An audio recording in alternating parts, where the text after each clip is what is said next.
Hello, I'm Adrian Ashton, and welcome to this training or induction session about accounts as a trustee. Now, you may have watched some of the other videos in this theme session already and be thinking, well, hang on a minute. We've had a session on how to read accounts. So we get these pages of numbers, how to approach them, what to look for in them. We've also got that other session about looking at our charities accounts as they currently are to actually start to apply that. What do we need? What's this extra one about? Well, as you may recall from some of the other themes in these video sessions, your role as a trustee or trustee to be is strategic, is big picture.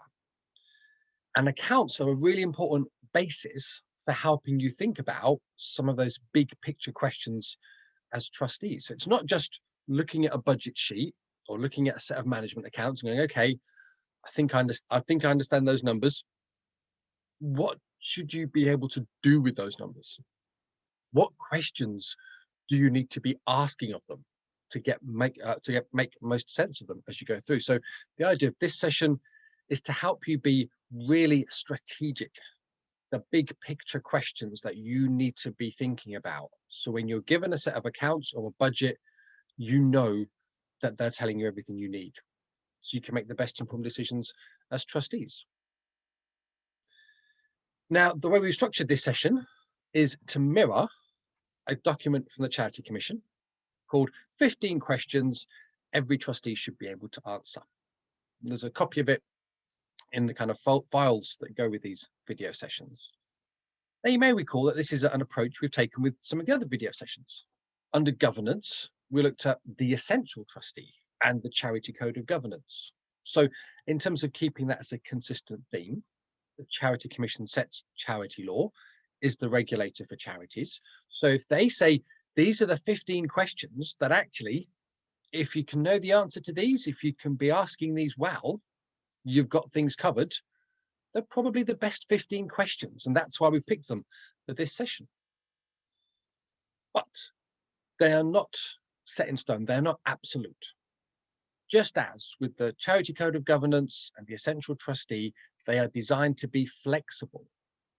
They are not a one-size-fits-all set of questions because charities can vary widely in their composition, their size, what they do.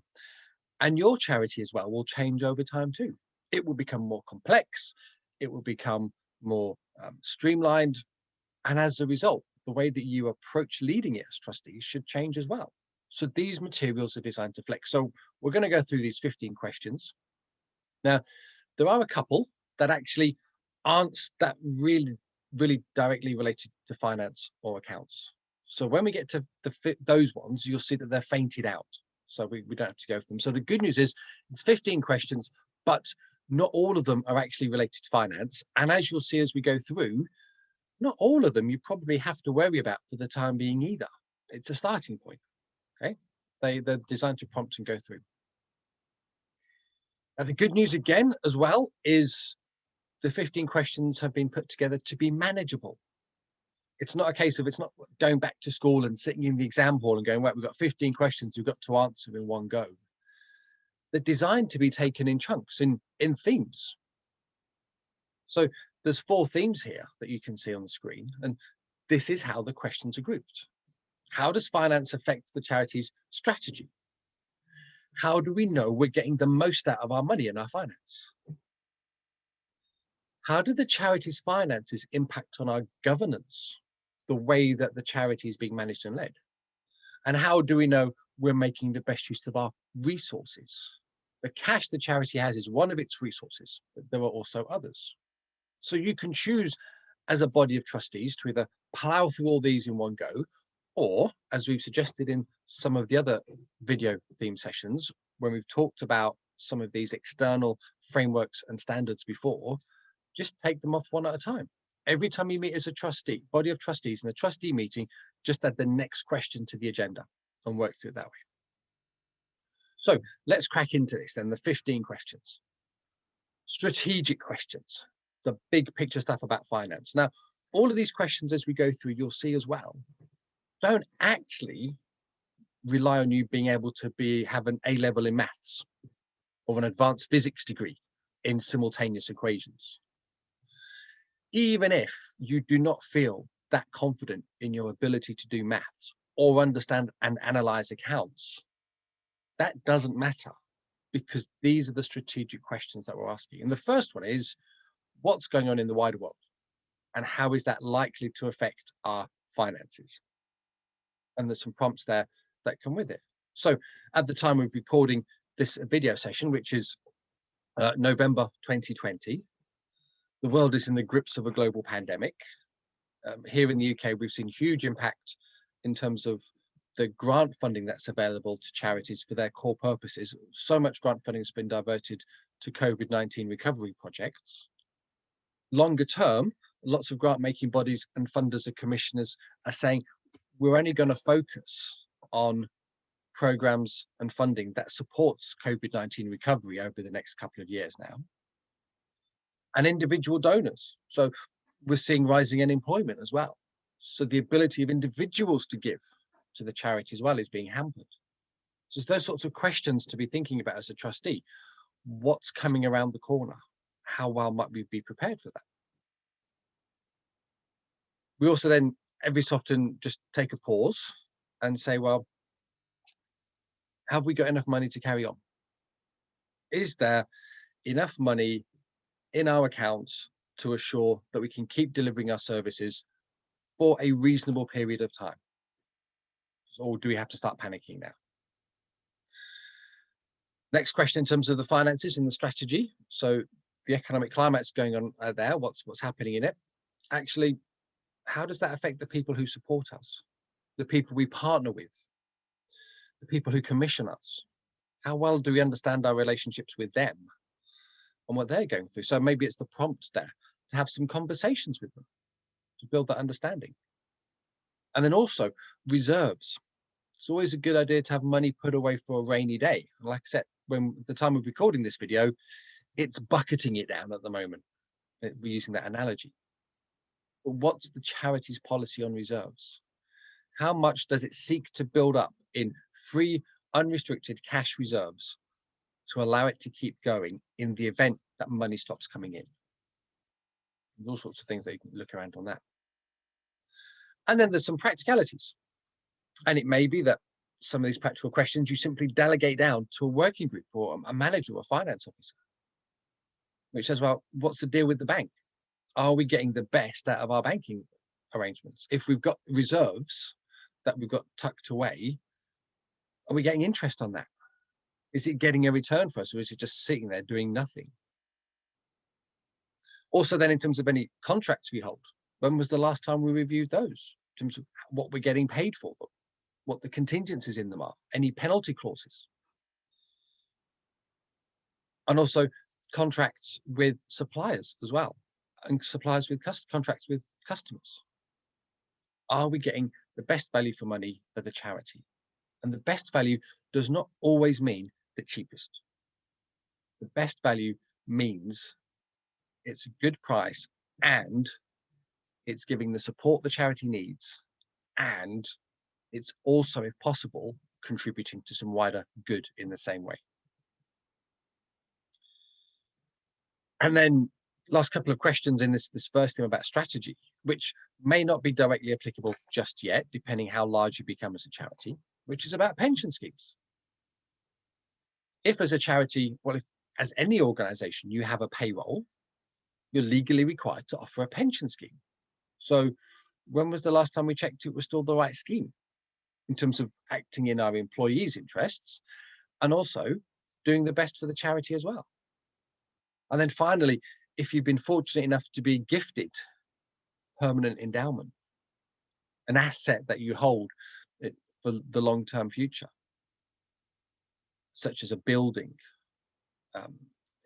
license to intellectual property, how is that getting the most out of it for the charity for you? So again, these are prompt questions. You don't have to have perfect answers. You don't even have to have an answer. The questions are what drive the conversations that stop you getting complacent. That means as the world keeps changing around the charity, you as trustees know how to best keep checking the charity is keeping up with it. So that's the first theme. Okay? Hopefully nothing too scary or overwhelming in that, or relatively straightforward, hopefully.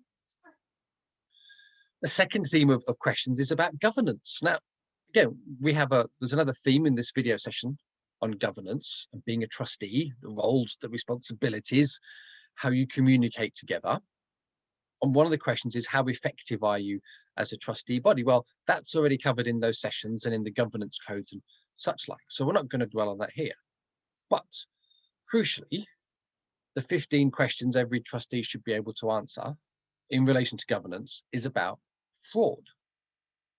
Are you, as trustees, assured that there are appropriate systems, practices, checks and balances in place that mean the charity's money is properly protected? Nobody can just sneak off with a handful of cash without it being noticed.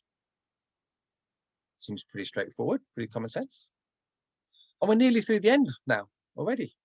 Making best use of resources. Now, you'll see again, one of these questions is fainted out because actually it's not directly about finance. It's about any paid staff and volunteers and how they are supported, how their skills and expertise are being best used.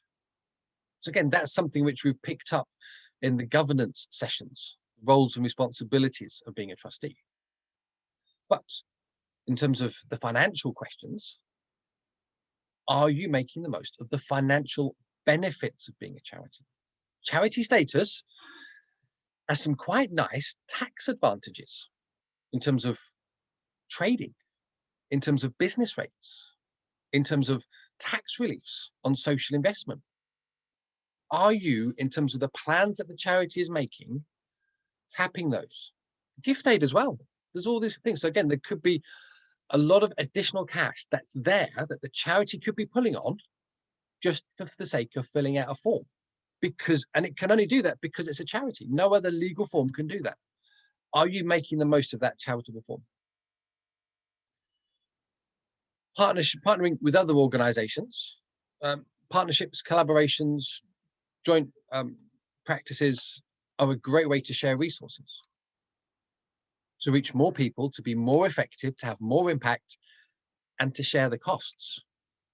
So actually, it may be that rather than go out and do it all yourself as a charity, you can partner with other groups, still make sure all the same good stuff is being delivered, but it doesn't cost the charity as much.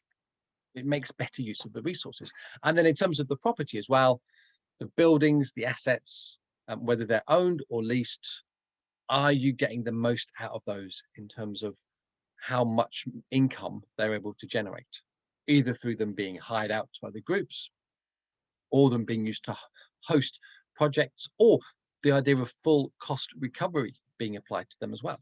So when a funded project, a grant funded project is being run in the building, the budget for that grant funded program from the grant making trust includes the full apportioned costs of the use of the building for that time. We're getting the most from the building as it goes through. So 15 questions, and as we've gone through, it may have sounded a bit daunting to start with, but hopefully now we've got to the end, you think, well, actually, yeah, these are kind of common sense. They're a useful checklist. And like I say, you don't have to have perfect answers. This is not something that the Charity Commission give you every year as a body of trustees and say, when you do your trustee report, you must give the answers to these 15 questions in the return.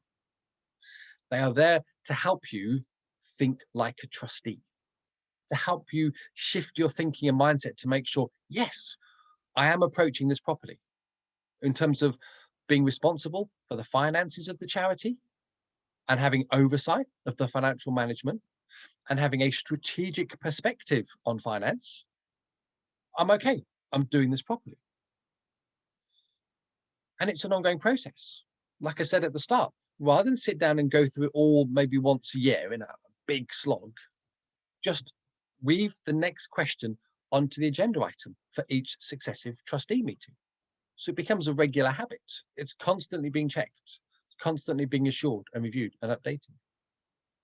These questions might also be useful for you to go through if you're watching this as a trustee to be. as part of your induction process to say, for those 15 questions, do I know what the answers are? As I'm coming into my role as a trustee, how well prepared am I in terms of understanding the charity and what it's facing at the moment? Go back to those 15 questions. Pause this video, wind it back, pause on each screen, go through the induction pack materials, talk to the other trustees, read the reports and plans. Can you find the answers? If you can't, then those are the questions to start. It's the prompt. And that's it. That's the kind of the way to approach being strategic as a trustee with finance. But as with all the other themes in this wider video induction training series, this is one of 3 sessions on finance. Hopefully, you've already seen the first one, which is about the nuts and bolts of how to read a set of accounts. How accounts put together, what do the numbers mean, how do we approach reading them? And then we've also got a walkthrough. So we'll get up your charity's current, most recent set of accounts and say, here is how they are presented. Here is how, in terms of as they're filed with the Charity Commission, and here is how we can start to read them for real. So you can start to use some of that insight and ideas you started to build through these 2 sessions, just to help you flesh that out. So as with all these series, I hope you found something there of interest, something new, something encouraging, but ultimately that this has helped you feel more confident now in how you approach being a trustee of the charity. Thanks for your time and thanks for listening.